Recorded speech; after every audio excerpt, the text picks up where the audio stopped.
यही देख करके बार बार आपको समझाया जाता है, ए भाई चूक मत करो। किसी से वैर थोड़ी है, द्वेष थोड़ी है।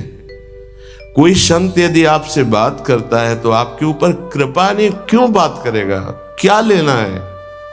आपको लगता है हमारे द्वारा कुछ चलता है, हम कुछ हैं? नहीं नहीं, भ्रम मत करिए, कोई भ्रम मत करिए।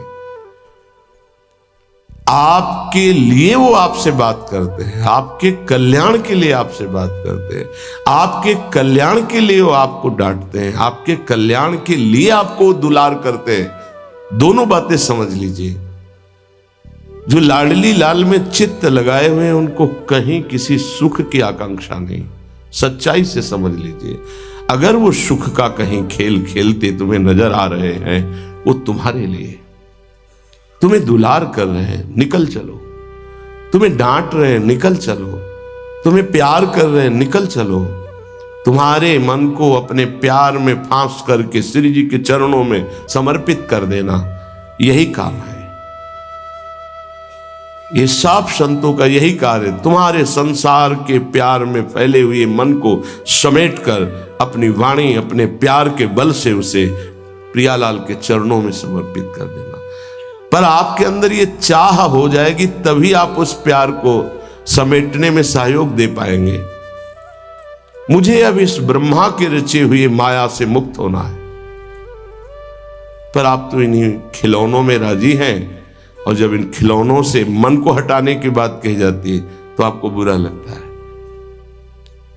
आपसे जिसे कहा जाता है कि अब आप ऐसे रहिए, मनोचिन्हारो नाहि, आपको लगता है कि हमारे संबंधों में प्रहार कर रहे हैं। तुम्हारे संबंध जितने हैं इनका प्रहार पहले हो चुका है काल के द्वारा, तुम इनको नहीं रोक पाओगे। काल पहले ही काट चुका है सारे संबंध। बस तुम संबंध का राग लेकर के यहां से जाओगे, दुर्गति हो जाएगी। और संबंध को प्रियालाल के चरणों में समर्पित करके जाओगे तो सदगति हो जाएगी, अनुराग हो जाएगा। जो आसक्ति संसार के संबंधों में है, वही आसक्ति जब संत महापुरुषों से हो जाती तो मोक्ष का खुला हुआ द्वार, ये भगवान कपिल देव जी कहते हैं। आप अपना अधिकार अपने में मत रखिए, गुरुजनों को दे दीजिए। अब हमारे जीवन की बागडोर आपके हाथ में है, आप जिस दिशा में चाहें ले चलें। हमारा केवल आपकी आज्ञा पालन करना कर्तव्य। तो कह रहे कदापि चिन्मयादुपरि चेत स्पृहा रोहिणे।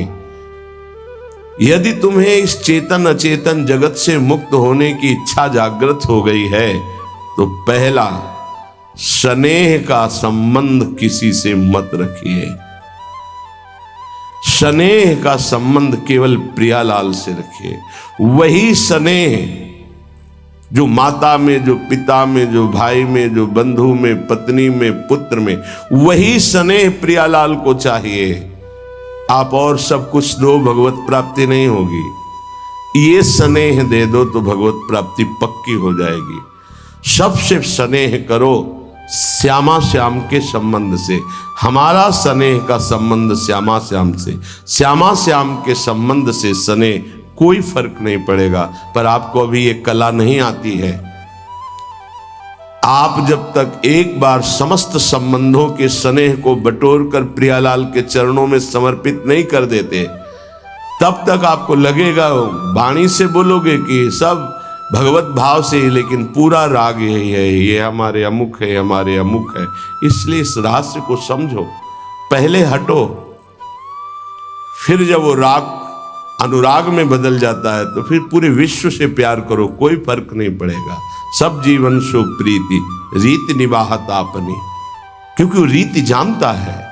हमारी रीति श्यामा श्याम के संबंध से ही सबको मानना।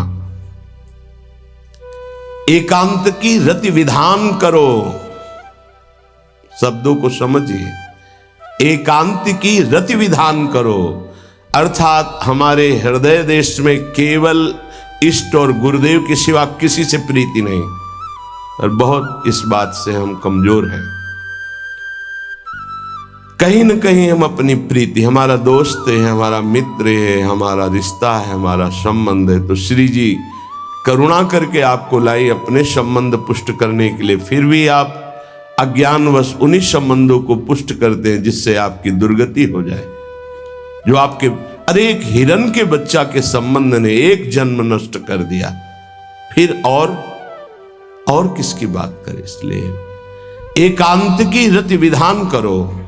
एकांत की आपकी रति हो चुकी है, इसका परिचय आपके सामने भारी विपत्ति आई, मन केवल श्री जी में, भारी संपत्ति सुख संपदा केवल श्री जी में मन, यह है एकांत की रति। अब उसको कोई विचलित नहीं कर सकता। जहां विषयी जन रहते हैं, विषयी जन संभाषण करते हैं, उस स्थान में, उस भीड़ में, उन लोगों के बीच में अरुचि हो जाना। रतिम मदन मोहने विदधताम तदेकांतिकीम। एकांत की भक्ति, विरति, जन समुदाय, प्रपंच भाषण करने वाले, इनसे संबंध नहीं। ना संतु जनतापने प्रतिवसंतु वृंदावने। जनता अर्थात केवल विषय प्रपंच की वार्ता करने वाले, तापने, हृदय में ताप पैदा हो उनके संग नहीं, मुझे संग नहीं। कोई भी हो, प्रिया प्रीतम से तुम्हें मतलब नहीं, उनकी चर्चा से मतलब नहीं, उनके संबंध से मतलब नहीं, तो हमारा आपसे क्या संबंध। देखो, जगत के संबंध प्रियता दिखा करके भोग सामग्री दे सकते हैं, धन दे सकते हैं, व्यवस्था दे सकते हैं, पर प्रियालाल की प्रीति नहीं। पूज्य श्री रघुनाथ दास गोस्वामी जी जब अपने गृह का त्याग करके महाप्रभु चैतन्य देव की शरण में गए, तो 2-3 दिन जो महाप्रभु को भिक्षा आती थी उसी से महाप्रभु दे देते। उनको लगा कि नहीं, जीवन जब महाप्रभु को समर्पित है तो हमको जीने का ढंग सीखना चाहिए, कैसे हम विरक्त होकर के जिए। इतने में घर से भेजे हुए बहुत से सेवक, रुपया, सामग्री, रसोईया सब आ गया, क्योंकि बहुत बड़े धनी थे उनके पिताजी, और पिता के भाई दोनों के बीच में एक लाड़िले पुत्र थे पूज्य श्री रघुनाथ दास गोस्वामी, जिनकी समाधि राधा कुंड में विराजमान है। अब सुंदर सुंदर पकवान, भोग सामग्री घर के भेजे हुए रसोइये सब बनाते, प्रभु को भोग लगता, महाप्रभु चैतन्य देव को भी। और फिर विचार किया, क्या ये माता पिता के द्वारा दी हुई सुविधा वैराग्य में कलंक नहीं है। मेरा जीवन प्रभु के लिए, क्या मैं प्रभु आश्रित नहीं जी सकता। जब विरक्त हो गया तो माता पिता के द्वारा दी हुई भोग सामग्री से जीना निषेध है। प्रवृत्ति और निवृत्ति 2 मार्ग हैं। प्रवृत्ति मार्ग में स्वयं अधिकार हो जाता है पुत्र और पुत्री का माता पिता की संपत्ति पर। निवृत्ति मार्ग में नहीं, स्वीकृत नहीं है। निवृत्ति मार्ग में स्वीकृत नहीं। जिसने इस स्वीकृति को स्वीकार किया वो कच्चा ही बना रहता है पूरे जीवन, पक्का वो कच्चा बना रहता है। ये दृढ़ बात समझ लीजिए। आज तक इतिहास है विरक्तों का। निवृत्ति मार्ग पर अगर वैराग्य ले लिया तो माता पिता के द्वारा उसका भरण पोषण कभी नहीं हुआ। आप पढ़ करके देख लीजिए, चाहे कोई भी हो, किसी भी मार्ग का हो। जब रत्नावती जी ने, उनके लिए चिट्ठी आई, पुत्र ने भेजा कि पिता ने सभा में मुंडी का पुत्र कह के कहा, मतलब सन्यासिनी का पुत्र कह के, माता हमारी इस नाम की रक्षा करना। ये हुई चिट्ठी पढ़ी तो महल छोड़ दिया उसी समय, और नाई को बुलवाया, अपने जो राजरानी के बाल थे उतरवा दिया, और संत सभा में बैठ गए। आज से कहा राजअन्न का त्याग। अब ग्राम नगर के द्वारा दी हुई भिक्षा के द्वारा भरण पोषण होगा, इस राजा के द्वारा दिए हुए नहीं। और पति थे माधव सिंह। जब ये बात सुनी तो उनको भयंकर क्रोध हुआ। मेरे सामने मेरी पत्नी, मेरा इस तरह का अपमान, मारने का प्रयास किया, निष्फल है। अंततो गत्वा, चरणों में हाथ रख के माथा रखा है, पढ़ के चरित्र देख लेना। नहीं इनके महल में रहूंगी, नहीं इनका भोजन पाऊंगी। विरक्त होकर के माता पिता के द्वारा भरण पोषण होना, एक बार एक भिक्षा के लिए तो अनुमति है। अगर विरक्त हो गया है, एक भिक्षा अगर माता पिता करा दे तो वो स्वीकृत है, इसके अलावा नहीं। आप चरित्रों को पढ़ के दे, सिद्धांत से नहीं चलोगे तो 4 दिन बाद फिर उसी में आ जाओगे। जब हम विरक्त हो गए, पूरे विश्व का भरण पोषण प्रभु करते, तो मेरा नहीं करेंगे क्या? आज अगर कोई जुड़ा है तो वैराग्य और भगवत प्राप्ति के लिए जुड़ा है। हमारा संबंध संसारिक नहीं, भागवतिक। जिस मार्ग में हम हैं उस मार्ग में। रघुनाथ दास गोस्वामी को 2-4 दिन हुए, फिर अंदर आग लग गई। नहीं, पिता के द्वारा दिए हुए वैभव को नहीं भोगना, वापस। अब कैसे जिए? जहां सिंहपौर पर जगन्नाथ जी के सब भिक्षुक खड़े होते थे, उन्हीं के बीच में खड़े हो गए। अब जो बांटते हैं तो उनका स्वभाव है लेने वालों का दौड़ दौड़ कर आगे लेना। कभी कभी मिलता, उनको शांत खड़े रहते तो पा लेते, नहीं मिलता प्रसाद तो भूखे रह जाते। फिर विचार किया, इसमें खड़े होकर के भी एक वृत्ति बनी रहती कि आने वाला देगा, ये भी ठीक नहीं। एक जगह अन्न क्षेत्र में अन्न बंटता था, वहां से जाके लाने लगे। फिर विचार किया, विवेक धैर्य नहीं लेने देता। यार हम यहां कोई सेवा तो करते नहीं, क्योंकि भरपेट अन्न पाने का जिस क्षेत्र में अधिकार है तो वहां सेवा करना जरूरी। चाहे पोछा लगा दो, चाहे पत्तल फेंक दो, कोई सेवा वहां करनी चाहिए, तभी आपका वैराग्य सुरक्षित रहेगा, नहीं तो फिर ठीक नहीं है। वहां अन्य क्षेत्र में भी छोड़ दिया भोजन लेना। आप कैसे जिए? तो रात्रि में जो महाप्रसाद गाय को डाल दिया जाता था, गाय भी छक के जब नहीं पाती थी तो वो रात्रि के 10-11 बजे निकलते और वो महाप्रसाद जो पड़ा रहता उसको उठा के लाते, जल से धोते, सड़े सड़े निकाल के चावल, फिर उसे पाते। महाप्रभु ने पूछा, गोविंद, गोविंद दास सेवा में रहते, गोविंद ये रघु अब क्या पाता है? बोले प्रभु बहुत वैराग्य से रह रहे। बताया तो उनका, अच्छा ऐसा अमृत अकेले अकेले पाता है, हमको कभी निमंत्रण नहीं दिया, अब हम चुपके से छीन के पाएंगे। महाप्रभु चले रात्रि के, जब वो कटोरे पे इतने से चावल सही निकाल कर पानने में लगे थे, पीछे से महाप्रभु गए, से लिया। अरे प्रभु आपने, उनका इतना स्वादिष्ट अमृत पाता है और मेरे को कभी निमंत्रण नहीं दिया, निहाल कर दिया। उनके लिए आया, सोवत हु रसना रटे राधा कृष्ण सुनाम। वो जब सोते थे तो उनकी जबान से राधा कृष्ण राधा कृष्ण राधा कृष्ण। ये इस मार्ग के पथिक। निवृत्ति मार्ग और प्रवृत्ति मार्ग में अंतर है, आप लोग इस बात को समझें। निवृत्ति मार्ग श्री जी के भरोसे का है, आप विश्वास कीजिए। जब इष्ट के भरोसे में है तो जिनकी पलक झपकते अनंत ब्रह्मांड रचना हो जाती है, उनके लिए कोई ये बड़ी बात हो गई क्या? ये कोई बड़ी बात है उनके लिए? हम उनका भरोसा त्याग करके निवृत्ति मार्ग के हो करके और परिवार के द्वारा भरण पोषण हमारा हो, भाई ये तो नहीं समझ में आता। भरोसो दृढ़ इन चरणन के। निवृत्ति मार्ग तो निवृत्ति मार्ग, प्रवृत्ति मार्ग तो प्रवृत्ति मार्ग। प्रवृत्ति निवृत्ति, निवृत्ति में प्रवृत्ति, बहुत समझकर संभल कर चलना पड़ेगा। जो मार्ग भगवान ने बनाया उसके अनुसार। तो कह रहे न संत जनता, तुम्हारा व्यवहार जनता से नहीं होना चाहिए। व्यवहार शून्य व्यवहार है, ध्यान रखना। दसियों हजार लोगों के दर्शन होते हैं, एक का भी परिचय नहीं है। हजारों लोगों से संभाषण है, एक भी हमारा मित्र नहीं है कि ये हमारा है, तुम लोग इसके साक्षी हो।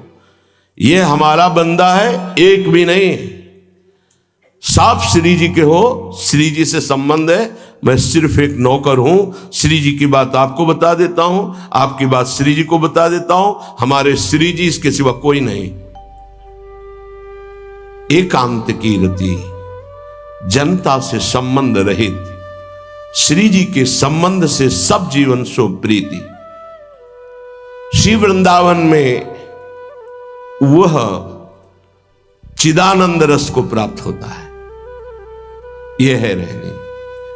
वृंदावन इह विधि बसे तज के सब अभिमान, तृणते नीचो आपको जाने सोई जान। ये समझ जाओ किस बात का आश्रय लिए हो। जिनको ब्रह्मांड रचने में सेकेंड नहीं लगा है, वो हमारी प्रियाजू के अधीन है।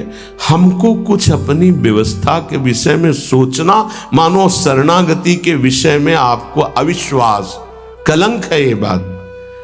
हे, बिल्कुल भरोसे पे हो जाओ, फिर सामने देखो क्या होता है। बिल्कुल भरोसे पे हो जाओ। गुरुजनों ने कभी भी अन्य आश्रय नहीं होने दिया, कभी भी अन्य जगह जगह बचाते। वो जानते हैं कि अन्य आश्रय, धन का आश्रय, वस्तु का आश्रय, व्यक्ति का आश्रय। ये तुमसे सच्ची बताते हैं, गुरुजनों की कुछ बातें बाद में समझ में आती, पहले समझ में नहीं आती। केवल श्री जी का भरोसा रखो, जिसने आज दिया है वही कल देगा। जब गुरु जी को कोई कहता कि कभी काम में आ जाएगी ये वस्तु, रख लो, तो बोले इसी को मिटाने के लिए बाबा जी हुए हैं। जब कभी काम में आनी होगी तो तुरंत श्री जी भेजेंगे, हम इसको पहले से क्यों रखें। ये हमें चाहिए कि केवल श्री जी का आश्रय लेकर वृंदावन वास हो। देखना कितना आनंदित रहोगे। फिर रोना आता है, तुम्हारे आंसू फिर निकलेंगे। जब आप एकांत में होंगे, आपका कोई नहीं होगा और आपकी परिस्थिति विपरीत होगी, तब जो शरणागति होती है वही भगवत प्राप्ति कराती है। जब तक विपरीत परिस्थिति नहीं आएगी तब तक शरणागति परिपक्व नहीं होगी। बात लिख लीजिए, चाहे वो द्रौपदी जी हो, चाहे गजराज गजेंद्र जी हो, चाहे कोई भी हो। जब ऐसी विपरीत परिस्थिति आए कि कोई भी सहयोगी नहीं रह गया, तब शुद्ध शरणागति और भगवत साक्षात्कार। उस दिन के लिए तैयार रहो और मांगो कि हमारी आसक्ति का नाश करने के लिए परिस्थिति ऐसी दे दो प्रभु कि सिर्फ आप पर दृष्टि हो, सिर्फ आप पर, ना कोई हमारा, ना हम किसी के, सिर्फ आप। मेरे तो गिरधर गोपाल, दूसरों न कोई। बात समझो, सत्संग की बात को समझो, परमार्थ की बात को समझो। तो जब कोई हमारे जीवन में प्रश्न आता तो जो नील चादर ओढ़े हुए विराजमान है, उनकी चादर की तरफ देखते, आकाश की तरफ। बाहर निकलकर आकाश की तरफ देखते। तत्काल उत्तर मिला है हमको, तत्काल भाग, यहां से भाग। झोला टांगा, रात्रि में भागे, जब भागे तब रात्रि में भागे। भागो भागो भागो, भागते भागते अब पायो परम विश्राम। अब वृंदावन, श्री वृंदावन विश्राम, सब सोहित निष्काम मत, श्री वृंदावन विश्राम।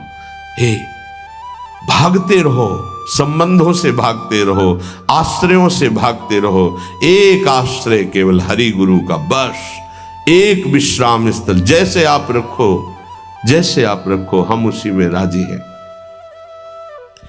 समस्त प्राणियों को वृंदावन के नमस्कार बुद्धि से देखो। देखो यहां की रहनी, वृंदावनी विधि बसे तज के सब अभिमान, तृणते नीचो आपको जाने सोई जान। तृण से नीच अपने को जो जानता है, सबको नमस्कार करेगा। और सच्चाई में देखो तो ऐसा ही है, कुछ नहीं है।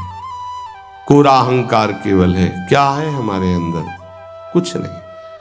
अगर गुरु कृपा न हो, प्रियालाल की कृपा न हो, तो कुछ नहीं। हाथ उठा के कहते हैं कोई बल नहीं है। बल है तो वो है, नहीं तो वो नहीं, तो कुछ बल नहीं। क्या बल है? आप देखो, अंदर से देख लो बैठ के, तुम्हारे अंदर क्या बल है। फिसल कर गड्ढे में गिरने का तो बल है, लेकिन गड्ढे से निकलने का बल तो नहीं है। फिसलने में क्या बल? फिसल कर गिरने का तो है, लेकिन गिर के संभलने का बल, ये केवल गुरु का बल है, ये केवल इष्ट का बल है। इसलिए श्री धाम वृंदावन का आश्रय और वास स्वीकार करो। सबसे छोटा अपने को समझो, समस्त प्राणियों को नमस्कार करो। क्यों? क्योंकि कहीं कोई वृंदावन में किसी का अपराध न बन जाए, नमंतु ननु जंतु कानिह नमंतु रस्तु क्वचित। कहीं ऐसा ना हो जाए यहां किसी भी जंतु का, किसी भी जीव का, किसी भी शरीरधारी का अपराध न बन जाए। अगर वृंदावन में कोई अपराध ना बनने पावे और सबको हम नमस्कार करके रहें और श्री जी का केवल भरोसा रहे, तो आप चमत्कार देख लेंगे, अध्यात्म आपके अंदर प्रकाशित हो जाएगा। जैसे जैसे अध्यात्म प्रकाशित होता है वैसे वैसे शांत होता चला जाता है, मन शांत होता चला जाता है, कोई वासना हृदय में नहीं रहती। पूज्यपाद श्री उड़िया बाबा जी महाराज से प्रश्न किया, पीछे वर्णन किया गया था कि बड़े बड़े महापुरुषों की ये लोग निंदा क्यों करने लगते हैं, क्यों द्वेष करने लगते हैं? वो तो किसी से द्वेष नहीं करते। जितने महापुरुष हुए उनकी निंदा हुई है, वर्तमान में जितने हैं तो आप देख लो सैकड़ों अगर नमस्कार करने वाले तो कुछ निंदक आपको मिलेंगे। ऐसा क्यों होता है? क्योंकि संत तो किसी से द्वेष नहीं करते, द्रोह तो उनके हृदय में होता नहीं, अद्वेष्टा सर्वभूतानाम। फिर ये क्यों होता है, निंदा क्यों करते हैं?